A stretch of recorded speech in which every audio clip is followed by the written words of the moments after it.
ఇప్పుడు మనం కాకినాడ జిల్లా ప్రతిపాడు నియోజకవర్గం ఏలేశ్వరం మండలం ఏలేశ్వరం రాయవరాన్ని కలిపే మార్గమధ్యంలో ఉన్నాం. ఇది ఏలేరు రిజర్వాయర్కి సంబంధించి వైజాగ్కి నీరు అందించే కుడి కాలువ. అయితే ఈ యొక్క కాలువ దగ్గర భారీ మలుపు ఉంటుంది. ఈ మలుపు దగ్గర అనేక ప్రమాదాలు జరిగినాయి. అయితే ఇక్కడ సరైన భద్రతా వలయాలు కూడా ఉండవు, అలాగే అపాయం జాగ్రత్త అని చెప్పేసి ఇక్కడ బోర్డులు కూడా ఉంటాయి. అయితే ఇక్కడ మనం అనేక ప్రమాదాలను చూసాం. ఆ ప్రమాదాలు నివారణ కోసం మాత్రం ఖచ్చితమైన చర్యలు అయితే తీసుకోరు. ఆల్రెడీ ఇక్కడ బ్రిడ్జి లోపలికి ఎవరు వెళ్లకుండా ఇక్కడ నుంచి ఇలాగ దారి ఉంటుంది. ఇక్కడ అనేక ప్రమాదాలు జరగడంతో ఈ బ్రిడ్జిని కొట్టేయడంతో ఇవన్నీ కూడా పగిలిపోయి ఎవరన్నా ఇప్పుడు జరిగే ప్రమాదాలకి అడ్డు కూడా లేకుండా అయిపోయింది.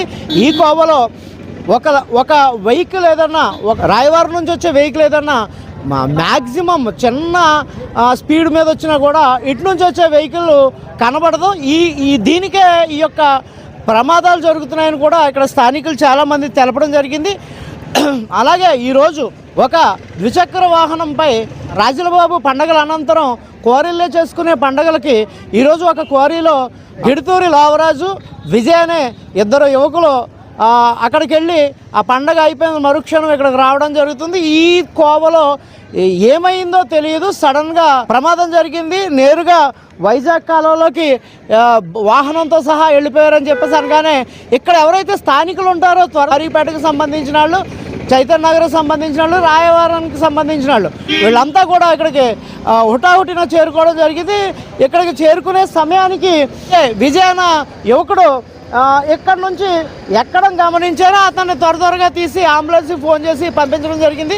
అయితే లోవరాజ్ అనే యువకుడు మాత్రం దీంట్లో గల్లంత అయ్యాడు. అయితే నీరుని అదుపుదల చేయడానికి వైఆర్సీ ప్రాజెక్ట్ ఏదైతే ఉందో దానికి సంబంధించి ఈ యొక్క గేటు మరమ్మతులు చేయమని అనేక మార్లు అధికార న్యూస్లో తెలపడం జరిగింది. కానీ ఇప్పటివరకు ఆ మరమ్మతులు చేయకపోవడం వల్ల ఈ యొక్క నీరు ప్రవాహం అయితే మాత్రం భారీగా ఉంది. కనీసం దీన్ని అదుపు చేస్తే వ్యక్తి కానీ మరణించి ఉంటే కనుక మనకి ఆ మృతదేహం దొరుకును. కానీ ఈ యొక్క ఫ్లోటింగ్ని అదుపుదల చేసే అవకాశం లేదు. కాబట్టి ఇక్కడ ఇప్పటికే మనం చూసి ఉండొచ్చు, ఇక్కడ స్థానికులు ఈత కొట్టి లోపల ఎక్కడైనా మృతదేహం దొరుకుతుందా అని చెప్పేసి ఒకటి ఈ యొక్క ప్రమాదానికి కారణం ఏమైనప్పటికీ ఇక్కడ హుటాహుటిన ప్రమాదం జరిగిన వెంటనే ఈ యువకుడు ఉన్నాడు, జయబాబు అనే వ్యక్తిని యువకుడు తీసాడు. అలాగే లోవరాజు మృతదేహం కోసం వెతుకులాట జరుగుతుంది. చెప్పమ్మా అసలు ఏం జరిగింది నువ్వు వచ్చేసరికి? మేము వచ్చే రోజు అయితే ఇన్సూరెన్స్ అయితే జరిగిపోయిందండి. కాకపోతే మేము తాళ్ళు సహాయంతో, గుడ్డ సహాయంతో మేము పైకి లాగాం ఆయన్ని ఒక 108 ఫోన్ చేసి ఆయన్ని మనం 108లో పంపించామండి. ఆయన్ని రెండో ఆయన గల్లంత అయిపోయాడు. ఇప్పుడు మీరు వచ్చేసరికి ఏమేమి ఉన్నాయి దాంట్లో? మేము అడిగామండి. ఆయన అడిగితే మేము ఇక్కడ చిన్న కార్యక్రమం ఒకటి ఉంది కోరిలోని ఆయన అన్నాడండి మా దగ్గర. అయితే మరి తనతో పాటు ఇంకెవరన్నా ఉన్నారని చెప్పాడా? మా ఊళ్ళో ఉన్నారని చెప్పి అన్నాడండి. విజయ్ మా ఊళ్ళో ఉన్నారు, ఇంకొక ఆయన ఉన్నారని చెప్పి అన్నాడండి ఆయన. అప్పుడు దాకా మాకు కూడా తెలియదండి రెండో ఆయన ఉన్నాడని. మేము ఆయన అనుకుని చెప్పి కింద దిగి తోల సాయంతో గుడ్డ సాయంతో లాగేవండి. ఇది ఏ ఏరియాకి సంబంధించిన వాళ్ళు వీళ్ళిద్దరు?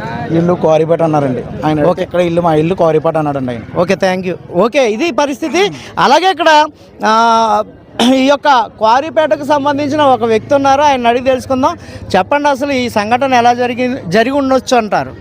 మా అంచనా ప్రకారంగా మాకు ఫోన్ వచ్చిందండి. ఫోన్ వచ్చిన తర్వాత వెంటనే ఒకటిన కాలువ దగ్గరకు వచ్చాం. కాలువ పక్కనే మాది రాజమండ్రి కాలనీ వాసి ఒక వ్యక్తి, పక్కపేటలో ఉన్న ఒక రోడ్డు ఒకడు ఇలా పండుగ చేసుకొని వత్తు ఇలా టర్నింగ్లో ఒక లారీయో కారు ఏదో అడ్డు వచ్చిందట. వాళ్ళకి అడ్డు వస్తే దాన్ని సైడ్ అయినాక ఇరుకు రోడ్డు, అది సైడ్ వేసి విధానంలో కాళ్ళలోకి దూసిపోయింది బైకు. అయితే ఆ కుర్రోడు దెబ్బలు తగిలి స్తంభం గుద్దేసుకొని ఉన్నాడు. ఆడిని మన వాళ్ళు తీసారట. రెండో వాడి కోసం కుర్రోడు కోసం 10 మందికి కుర్రోళ్ళు దింపి నీటిలోకి గాలించినా కానీ దొరకలేదు. ఆ కుర్రోడి పేరు గిడుతూరి లావరాజ్ అండి. ఆ గిడుతూరు ఈ కుర్రోడినేమో హాస్పిటల్ తీసుకెళ్ళారు జయబాబుని. మరి ఆ నీళ్ళు కాలువలు ఆఫ్ చేసి ఈ డెడ్ బాడీని నీళ్ళకి మాకు అప్పచెప్పవలసింది కోరుకుంటున్నాం. ఇది పరిస్థితి మనం చూసాం కదా. ఎవరు చెప్పినా కూడా ఇక్కడ నీరు కంట్రోల్ చేస్తే ఖచ్చితంగా ఈ యొక్క మృతదేహం దొరుకును. అయితే మనం ఏదైతే ప్రాజెక్ట్ అధికారి ఉంటారో ఇక్కడ ఏదైతే వైఆర్సీ కాలువకు సంబంధించి బిల్డింగ్ ఉందో అక్కడ పనిచేసే ఒక వ్యక్తికి ఫోన్ చేసి అడగడంతో అతను ఏలేరు ప్రాజెక్ట్ అధికారి నెంబర్ ఇవ్వడం, అతనికి మనం ఫోన్ చేసినప్పుడు అధికారి న్యూస్ ఫోన్ చేసినప్పుడు పదే కట్ చేయడం జరుగుతుంది తప్ప ఫోన్ ఎత్తి అసలు ఏం జరిగింది ఏంటి అనేది కూడా రెస్పాన్స్ లేకుండా పోయింది.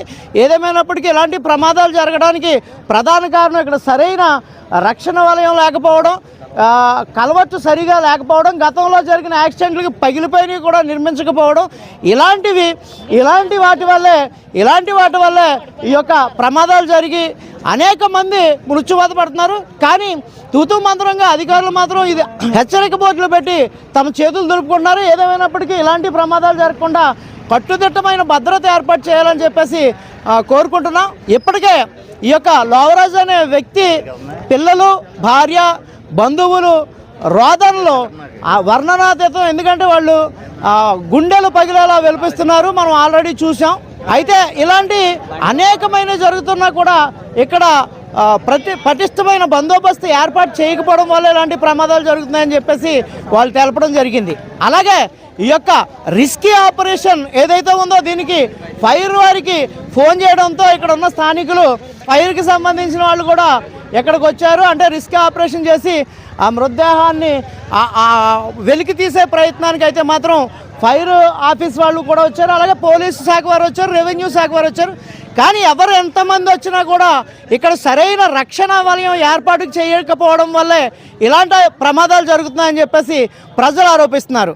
కెమెరామెన్ వెంకటేష్తో అధికార్ న్యూస్.